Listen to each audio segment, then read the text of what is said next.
Ibihe byiza nshuti bakunzi ba HPTV Rwanda, reka tubasuhuze twizere ko nanone muri amahoro kandi mukomeje kugubwa neza hirya no hino mudukurikira muherereye. Njye nitwa Ruben Masengesho, hano tubagezaho ibiganiro byiza biba birimo n'amakuru agezweho mu masaha atandukanye y'umunsi. Ngarutse nje kubagezaho amakuru agezweho muri aya masaha, ndaza kubakira ku ngingo nkuru z'amakuru ari kuvugwa hano mu Rwanda ndetse no hanze yarwo. Ndaza kubabwira ko Shadibu yasubije abamwikomye kwifungwa rya Yugi, naho mu karere ka Kamonyi abantu 5 baguriwe n'urukuta, 3 muri bo bahita bapfa. Mu karere ka Burera yafatanywe ibiro 100 by'urumogi kuri moto, ashaka no gutanga ruswa y'ibihumbi 100 ariko birangira atawe muri yombi. Ngo igipfunsi kigiye kuvuza ubuhuha hagati ya Anita Pendo ndetse na Mama Sava. Uraza kumenya amano makuru kandi naza kujya no hanze y'u Rwanda babwire ko mu Minembwe FARDC ikomeje ibitero byo kwihorera ku baturage nyuma yo gukubitwa inshuro n'ingabo za Twirwaneho. Kandi ndaza kubabwira ko Iran yishongoye kuri Amerika ivuga yuko yatsinzwe intambara. Ndaza kubabwira ko kandi rwose na Amerika itavuga rumwe na Trump ku ntambara yashoje muri Iran.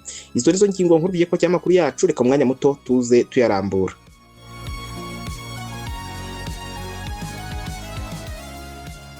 Reka tuyateruye kuri nkuru ivuga yuko Shadibu yasubije abamwikomye kwifungwa rya Yugi. Mbabazi Shadi yamenyekanye nka Shadibu ku mbuga nkoranyambaga yasubije abamwikomye bamuhora gutanga ikirego cy'uko yasambanyijwe na Iradukunda Aimable uzwi nka Yugi umukaraza, wamaze gutabwa muri yombi n'urwego rw'igihugu rw'ubugenzacyaha RIB. Ubutumwa yanyujije ku rukuta rwe rwa Instagram, Shadibu yavuze ko bigoye ko abantu bumva ibyo yaciyemo kandi ko nawe ubwe atabyumva, kandi ko uwamwumva neza ari uwaciye mu byo nawe ari gucamo. Yagize ati, ndabona abantu bavuga bancira urubanza ndetse banaseka, ariko amaherezo buri wese afite ubwisanzure bwo kugaragaza ibitekerezo bye. Ibyo nakoze nabyikoreye, sinabikoreye undi uwo ari we wese.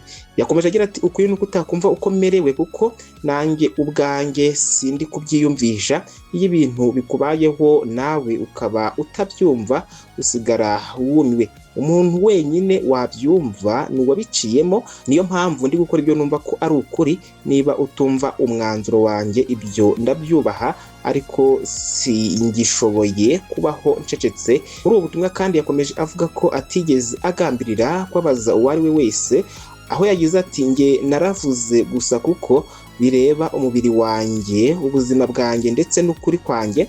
None rero mureke ubugenzacyaha bukore akazi kabwo.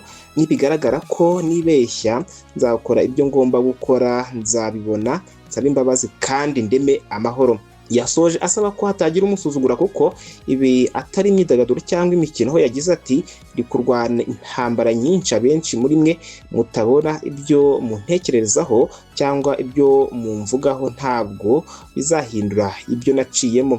Ibi bije nyuma y'uko Shadibu yavuze ko uyu musore bahoze ari inshuti, kandi ko ku mugoroba ku 21 Kamena 2026 yagiye ku musuri we yitwaje amacupa 2 y'inzoga barazisangira. Nyuma yo gusabana no kunywa inzoga, Shadibu yavuze ko uyu musore yamufatiranye yasinze, akabyuka asanga baryamanye kandi yambaye ubusa. Yagize ati, Yugi yaje mu rugo turasangira, ariko sinzi ibyo yampaye kuko nisanze mbyutse nambaye ubusa andyamye iruhande rwanjye, numva ko yansambanyije. Ibaze ko nari mu kwezi k'umugore. Byambabaje ndanabimubwira, agira ubwoba ahita asohoka iwanjye, ariko namubwiye ko ntaho ahungira kuko turi mu Rwanda rutanga ubutabera. Shadibu yavuze ko yababajwe no kwisanga yaryamanye n'uyu musore kuko ngo atari ibintu bari bumvikanyeho, ahubwo ko yamufatiranye mu ntege nke ze igihe yari yasinze.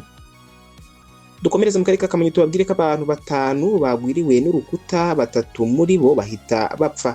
Abantu 5 barimo bubaka kuri sitasiyo ya lisanse mu kagari ka Kigembe ni mu murenge wa Gacurabwenge, akarere ka Kamonyi, bagwiriwe n'urukuta, 3 muri bo bahita bitaba Imana. Ibi byabereye mu mudugudu wa Buhoro ni mu kagari ka Kigembe kuwa 2 tariki ya 3 Kamena 2026. Umuvugizi wa polisi mu ntara y'Amajyepfo CIP Hassan Kamanzi yabwiye uko yaritaye muziko hatangiye gukorwa iperereza kugira ngo hamenyekane icyateye iyi mpanuka.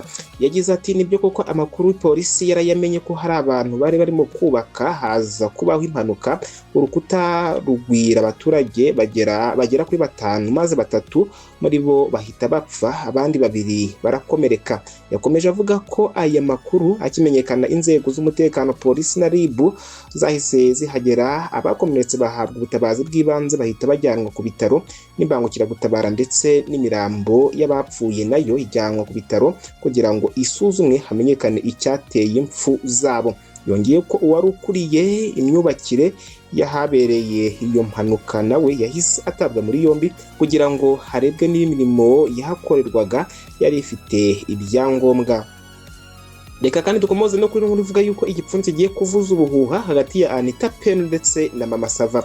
Anita Pendo usanzwe ari umunyamakuru wa Kiss FM, umuhanga mu kuyobora ibitaramo ndetse no kuvanga imiziki, agiye guhangana na Mama Sava wamamaye muri sinema y'u Rwanda mu mukino w'iteramakofe. Mu kiganiro bagiranye na Igihe, Anita Pendo na Mama Sava bavuze ko bamaze igihe bateguye uyu mukino ndetse ko imyiteguro yabo igeze kure ku buryo bizeye ko abazawitabira bazanyurwa. Anita Pendo yavuze ko nubwo ari ubwa mbere agiye gukina umukino w'iteramakofi, afite icyizere cyo kuzitwara neza kuko yabyiteguye bihagije. Nubwo Anita Pendo ahamya ko azegukana intsinzi, Mama Sava nawe yavuze ko aticaye ubusa kuko akomeje imyitozo kandi yiteguye guhatana ndetse no gucyura intsinzi.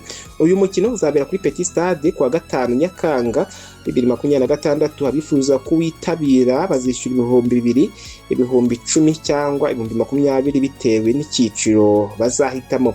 Uretse umukino uzahuza Anita Pendo na Mama Sava, hateganijwe n'indi mikino itandukanye izahuza abakina iteramakofe mu byiciro binyuranye.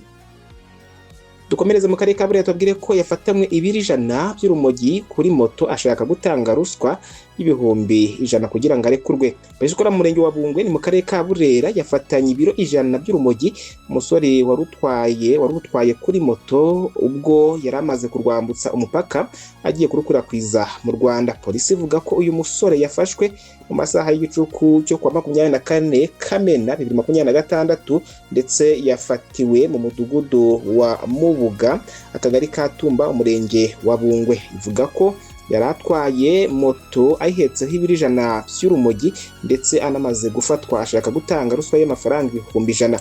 Umuvugizi wa polisi mu ntara y'Amajyaruguru CIP Inyasi Ngirabakunzi yabwiye ikinyamakuru ko leta y'umuzi ko polisi ku bufatanye n'izindi nzego ndetse n'abaturage ijya iburizamo ibikorwa biba bigamije guhungabanya umutekano w'abaturage, birimo no gukwirakwiza gukoresha ndetse no gukoresha ibiyobyabwenge.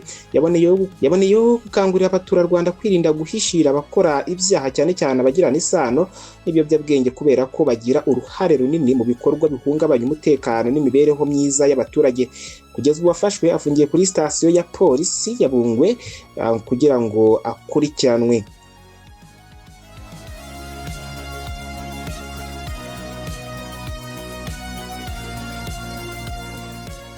Hanze y'u Rwanda reka tuyanzikire muri Repubulika Demokarasi ya Kongo tubwire ko mu Minembwe FARDC ikomeje ibitero byo kwihorera ku baturage nyuma yo gukubitwa inshuro na twirwaneho. Kuri wa gatatu igisirikare cya Repubulika Demokarasi ya Kongo cyakomeje kugaba ibitero bya bombe mu bice bituwe cyane bifatwa nko kwihorera kubera ukuntu baherutse gukubitwa inshuro Iminembwe mu ntara ya Kivu y'Amajyepfo. Nk'uko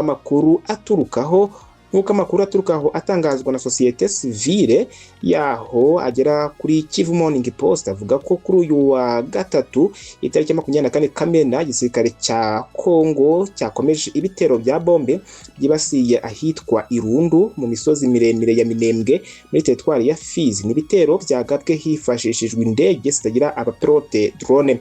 Ibitero bikurikira byagabwe kuwa mbere no kuwa kabiri mu bice bituwe cyane bya Bidegu no mu nkengero zaho hakoreshejwe drone za kamikaze za KT-6.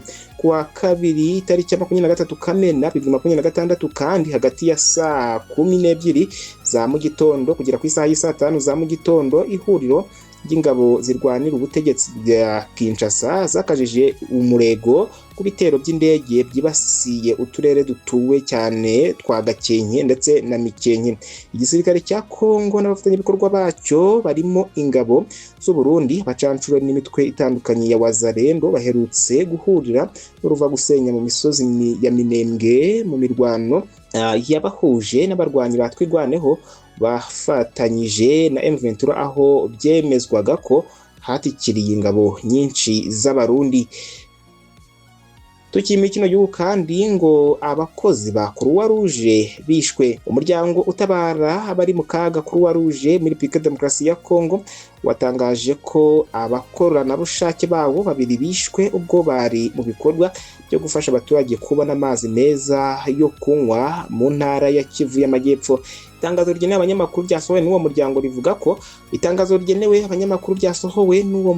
rivuga ko kwa 16 Kamena 2026 Byamungu Mugisho Kabuha na Mugisho mu Pranya Homeini bishwe n'abitwaje intwaro muri teritwari ya Warungu. George Mateso Butawei uyobora Croix Rouge muri Republika Demokarasi ya Kongo yavuze ko abakoranabushake bari bambaye ibimenyetso biranga uwo muryango n'ibindi bigaragaza ko bari mu bikorwa byo gutanga ubutabazi. Uyu muryango wavuze ko ikibazo cy'umutekano muri teritwari ya Warungu no mu bindi bice by'intara Kivu y'Amajyepfo gikomeje kugira ingaruka ku bikorwa by'ubutabazi mu gihe abaturage benshi bakomeje guhunga imirwano ibera muri ako gace.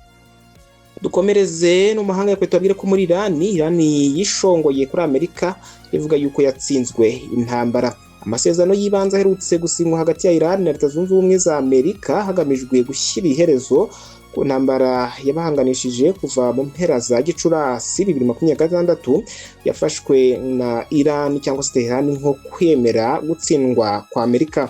Kuri uyu 24 Kamena 2024 umuyobozi w'intumwa za Iran zitabira ibiganiro by'amahoro akaba na perezida w'inteko ishinga amategeko Mohammad Bagha Garibaf yatangaje ko aya masezerano ari ikimenyetso simusiga cy'umusaruro muke wa politika ya Washington yo gushyira igitutu ku gihugu cyabo. Garibaf wari mu nama y'abagize inteko mu bihugu bigendera ku mahame ya Kisilamu iri kubera i Baku muri Azerbaijan yagize ati amasezerano yagezweho hagati ya Iran na Leta Zunze Ubumwe za Amerika yo guhagarika intambara n'itangazo ryo gutsindwa kwa Amerika. Uyu munyapolitike yasobanuye ko kuba Iran yaremeye aya masezerano itabitewe n'igitutu cy'ibihano yafatiwe n'amahanga, ahubwo ko ari umusaruro kwirwanaho no gushikama kw'igihugu cyabo mu gihe cyagabwaho ibitero na Amerika. Reka dukomereze no kuno nkuru ivuga yuko Sena ya Amerika ngo itavuga rumwe na Trump ku ntambara yashoje muri Iran. Umutwe wa Sena muri Leta Zunze Ubumwe za Amerika wemeje umwanzuro usaba perezida w'icyo gihugu Donald Trump guhagarika intambara washoje kuri Iran cyangwa ukabanza gusaba uburenganzira Kongere mbere yo gukomeza ibikorwa bya gisirikare, ariko Trump yanze uwo mwanzuro awita udafite icyo umaze. Abasenateri bo mu ishyaka ry'abarepublikani n'abademokrate bemeje uwo mwanzuro kwa 23 Kamena 2026 mu majwi 50-48 ndetse uwo mwanzuro wari wamaze kwemezwa n'umutwe w'abadepite wa Amerika mu ntangiriro z'uku kwezi.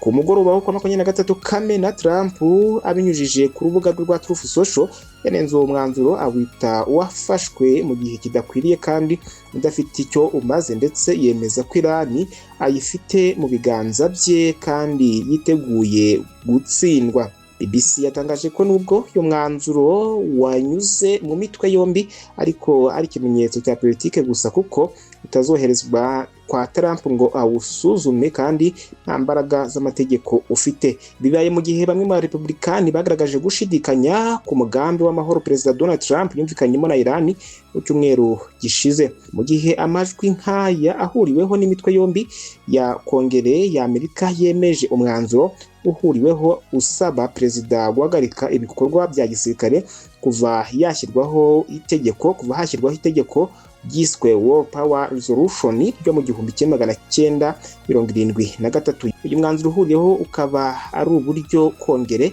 igaragaza icyo ishaka cyangwa uko ibona ikibazo runaka, ariko ntuba ari itegeko rijyanwa kwa perezida ngo arisinye ribe itegeko.